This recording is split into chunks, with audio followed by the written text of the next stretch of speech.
Hello everyone, I welcome you all to today's session. और आज के सेशन में हम कवर करेंगे आपकी daily news analysis, current affair and last year vocab part, all in just 10 minutes. तो ये सब कुछ मिलेगा आपको सिर्फ और सिर्फ 10 मिनट में एंड इसी चैनल पे मिलेगा। सो मेक श्योर कि आप इस चैनल को सब्सक्राइब कर दो and do not forget to hit on that tiny bell near it so that every day when we upload the session you get notified.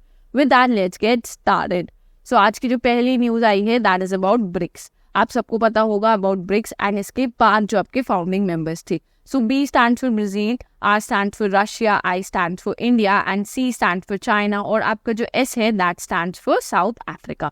तो ये इसके 5 मेंबर्स थे, कोर मेंबर्स जो इनिशियली जिन्होंने ब्रिक्स फाउंड किया था। अब इसके अंडर ये काफ़ी ज़्यादा आपके सेक्टर्स हैं जिसमें कोलैबोरेट करते हैं और ट्राई करते हैं to work together on those particular sectors. Okay, अब ये न्यूज़ क्या आई है आपकी, जो प्रेजेंट न्यूज़ आई है this is about a Swiss diplomat जो आपका रिसेंट में होने वाला है आपका यूक्रेन पीस कॉन्फ्रेंस। सो जो वर्ल्ड है वो एक यूक्रेन पीस कॉन्फ्रेंस कंडक्ट करना चाहता है। इतने टाइम से यू ऑल नो कि रशिया और यूक्रेन के बीच में आपके वॉर चल रही है। So finally they are trying to have a conference about it.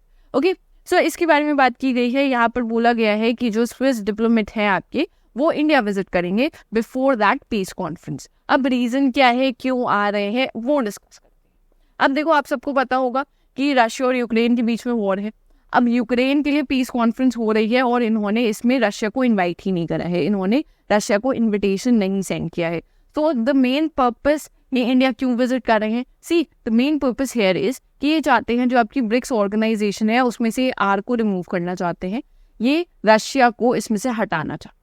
Right, so this is why this is happening. They want कि रशिया जैसी कंट्री के साथ आप पार्ट नहीं रहो और आप एक ऑर्गेनाइजेशन का पार्ट मत रखो और उन्हें वहां से हटा दो। Okay, so this is why this is happening and इसीलिए आपका ये न्यूज में भी आया है। रिसेंट में आपको पता होगा 2024 के टाइम पर आपका इन 2024 आपके न्यू मेंबर्स आए हैं राइट इन ब्रिक्स। तो कौन है वो है Egypt, Ethiopia, Iran, Saudi Arabia and then we have UAE. So ये न्यू मेंबर्स हैं, ये भी आपको पता होना चाहिए। इसके अलावा आपकी अर्जेंटीना थी जिसको भी इनवाइट सेंड किया गया था एंड इनिशियली अर्जेंटीना ने बोला था कि वो आएंगे, वो ब्रिक्स का पार्ट बनेंगे, but later on they decline. बिल्कुल 2024 पे जब ये कंफर्म होने वाला था उस टाइम पे दे डिक्लाइन बिकॉज वहाँ पे आपके न्यू प्रेसिडेंट आए थे Javier Milei and because of that person, because वो चाइना के साथ अलाइन नहीं करना चाहते थे, उन्होंने बोला कि हम चाइना के साथ अलाइन नहीं करेंगे क्योंकि चाइना आपका डेमोक्रेसी फॉलो नहीं करता है। बिकॉज ऑफ दैट उन्होंने ब्रिक्स ज्वाइन नहीं किया। Okay, this was all in the news. Next news आएगी आपकी गोल्डन ड्रैगन के बारे में। अब देखो, ये आपकी एक मिलिट्री एक्सरसाइज है, ठीक है, एक मिलिट्री ड्रिल है जो कौन से 2 नेशन करते हैं फर्स्टली वो इंपॉर्टेंट है। सो इसमें 2 पार्टिसिपेटिंग नेशन है आपके चाइना एंड दूसरा है आपका कंबोडिया। सो ये 2 नेशंस हैं जो इसमें पार्टिसिपेट करते हैं। आपकी 15 डे एक्सरसाइज है, ठीक है, काफ़ी ज़्यादा इसमें देखो around 2000 troops were there. So it's a very big scale पे आपकी ये होती है, ठीक है। दोनों ही कंट्रीज आपकी एशियान का पार्ट हैं, ठीक है, एशियान का पार्ट है। आप मुझे बताओगे कमेंट्स में, this is the question, first question for you guys. मैंने आपको बता रखा है बहुत बार कि इंडिया एशियान का पार्ट है, मेंबर है या नहीं है। सो ये आप मुझे कमेंट्स में बताना, ठीक है। Coming back to the topic, so इन्होंने इस ड्रिल के बारे में बात की है यहाँ पर, ठीक है। यूएस का पॉइंट ऑफ ओपिनियन भी लिखा है कि what their point of opinion is.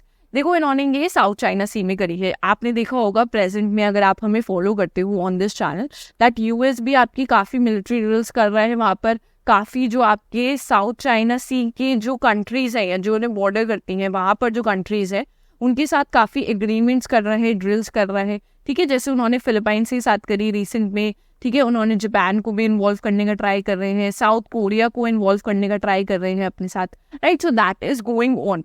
So US भी अपनी साइड से पूरा ट्राई कर रहा है कि जो चाइना आपका क्लेम करके बैठा है ना ये साउथ चाइना सी को, सो दैट सी पर यूएस भी अपनी प्रेजेंस दिखाना चाहता है अभी, ठीक है। सेम वे चाइना भी ये सेम चीज सेंस कर ही रहा है। सो चाइना ने अपनी मिलिट्री ड्रिल रखी है, it's a very large scale पे। देखो, ये मिलिट्री ड्रिल होती है, यहाँ पर आप देखोगे these you could see कि यहाँ पर इन्होंने they had robodogs as well, robodogs भी होंगे इसमें, ठीक है। robodogs are participating। what are these? basically ये आपके मशीन कंट्रोल होते हैं, ठीक है। आप इन्हें रिमोट कंट्रोल से कंट्रोल करते हो एंड दे हैव गन्स और आर्म्स आर्म्ड ऑन देम और उससे आप उन्हें कंट्रोल करते हो. सो नेक्स्ट वॉर्स वाले टाइम में आपको देखने को मिलेगा कि उसके लिए प्रिपेयर किया जा रहा है ये सब कुछ.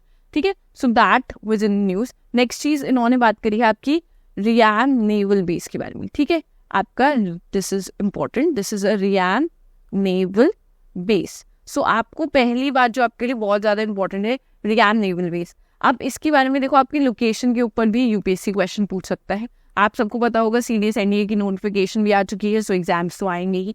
सो उसमें आपकी इससे रिलेटेड क्वेश्चन आ सकता है कि ये लोकेशन कहाँ है. सो आपको पता होना चाहिए ये कंबोडिया में है आपकी. सो इस बेस के बारे में बात की गई है.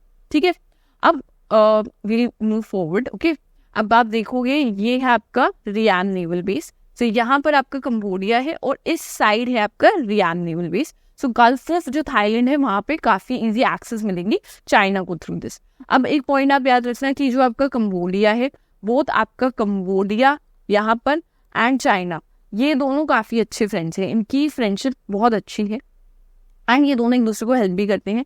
और ये जो हम रियान नेवल बेस की बात कर रहे हैं, ये आपका चाइना ही वहाँ पर बना रहा है, राइट. सो चाइना ही बना रहा है एंड इस पे यूएस बोल रहा है कि ये वहाँ पर बाद में देखा जा सकता है कि चाइना ही अपने ट्रूप भी वहाँ पर एलोकेट कर दे. But what China is saying at present, China कह रहा है कि हम वहाँ पर सिर्फ कंस्ट्रक्ट करेंगे, हम कंबोडिया की हेल्प कर रहे हैं and nothing else. Okay, so this was all about the news. उसके अलावा लोकेशन भी देखेंगे हम. ये रही आपका कंबोडिया, यहाँ पर है आपका Gulf Thailand, this is South China Sea. इसके नेबर्स हैं आपके वियतनाम, इधर आप देखोगे Laos and then we have Thailand here. Okay, इसका कंबोडिया का capital is also very important क्योंकि इसके ऊपर क्वेश्चन पहले भी आ चुका है और क्वेश्चन आने के काफ़ी चांसेस रहते हैं. सो इसे भी याद रखना आप. नेक्स्ट आएंगे हम, देखो नाइजर से रिलेटेड आपकी न्यूज़ है. ठीक है, अब नाइजर कहाँ है? नाइजर है आपका अफ्रीका में. अफ्रीका में एक प्लेस है, उसका नाम है नाइजर. अब यहाँ पर जो आपकी कुप की सिचुएशन रहती है वो बहुत ज़्यादा रहती है. ठीक है, बहुत ज़्यादा अनस्टेबिलिटी रहती है इस रीजन में. बहुत ज़्यादा अमाउंट में यहाँ पर अनस्टेबिलिटी देखी जाती है. अब यहाँ पर आपके यूएस ने अपने थोड़े से यू कुड से ट्रूप्स रख रखे थे and now they are withdrawing from Niger. So इससे देखो नेक्स्ट प्रोबेबिलिटी आप क्या देख सकते हो, नेक्स्ट प्रोबेबिलिटी देख सकते हो अगर यूएस वहाँ से जा रहा है, so maybe it is leaving a place कि वहाँ पे रशिया या चाइना आ सके. ठीक है, हो सकता है कि they could take advantage of it and वो लोग वहाँ पे कंट्रोल करने का ट्राई करें. This is just a thing, a opinion that is there. Okay, बाकी आपके लिए जो इम्पोर्टेंट है यहाँ पर, आपके लिए इम्पोर्टेंट है इसकी लोकेशन. ठीक है, आपको पता होना चाहिए नाइजर आपका अफ्रीका में लोकेटेड है and this is Niger here. इसके आप सराउंडिंग में देख सकते हो, there is Algeria, there is Mali. Okay, and this is important. Plus आप इसकी कैपिटल भी यहाँ पर याद रखिएगा. ओके, नेक्स्ट आएंगे हम सीए पार्ट पर. अब रिसेंटली रस्किन बॉन्ड को एक प्रेस्टिजियस फेलोशिप दी गई है, अवार्ड दिया गया है. And what is the name of the award? That is your साहित्य अकादमी फेलोशिप. ओके, सो इससे इन्हें सम्मानित किया गया है. ये आपका इंडिया का प्रीमियम लिटरेसी ऑर्गेनाइजेशन है जो ये देती है. दिस इज हाईएस्ट ऑनर जो दिया जाता है. आप मुझे बताओ कमेंट्स में अगर आपको कोई भी वर्क याद है रस्किन बॉन्ड का तो वो ज़रूर मेंशन करना, any of his work. Okay, recent में मैंने आपको बताया भी था, इसके बारे में भी हमने सीए पे डिस्कस किया था. एक क्वेश्चन इंपॉर्टेंट जो रिसेंट में इनका वर्क आया था, सो वो आप मुझे कमेंट्स में बताना. नेक्स्ट आते हैं इकोनॉमिक ग्रोथ से रिलेटेड. अब रिसेंटली जो इकोनॉमिक ग्रोथ फोरकास्ट की गई थी फॉर इंडिया उसे रिवाइज किया गया है for the year 2024. So previously जो यूएन ने आपकी प्रिडिक्ट की थी उससे उन्होंने इंक्रीज करा है. ठीक है, पहले उन्होंने बोला था 6.4 रहेगी आपकी एंड अब इन्होंने चेंज कर दिया है to 6.9% growth, economic growth. Next आएंगे हम, सुप्रीम कोर्ट से रिलेटेड आपकी न्यूज़ है. So recently who has been elected as the president of the supreme court bar association. Image से आप देख सकते हो, दिस इज कपिल सिब्बल जिन्हें अपॉइंट किया गया है. नेक्स्ट हम आते हैं आज के टॉप 4 वर्ड्स फॉर वोकैब पे. आपका फर्स्ट वर्ड है आज concise, which means short, clear, expressing what needs to be said without unnecessary words. Second word है आपका blight, which means a disease of plants marked by withering and a death of the parts. Then third word है आपका malling, which means to say or write bad things about somebody, something publicly, especially in an unfair manner. And then we have dislodge, which means to make somebody, something move from its correct fixed position. Okay? Lastly हम आ जाएंगे question for the day पे. I hope you will answer this in the comment section. इसमें answer ज़रूर करना, plus इसमें बताना कि आपके यहाँ पर जो कंट्रीज थी, देयर 4 कंट्रीज जिनके साथ इंडिया ने ये साइन किया था आपका agreement, this trade and economic partnership agreement. ये काफ़ी ज़्यादा आपका न्यूज़ में रहा था। इसमें 4 कंट्रीज हैं जो पार्टिसिपेट किया है उन्होंने, ठीक है। I give you a hint here, it's Lins, ठीक है, Lins is the hint here. I hope आप सबको याद होगा, और कमेंट्स में ज़रूर बताना the name of all the countries as well as answer this question. With that, we end the session. If you like the session, you share the session with all your friends, and do not forget to subscribe to our channel. With that, we'll end the session here. Thank you for watching.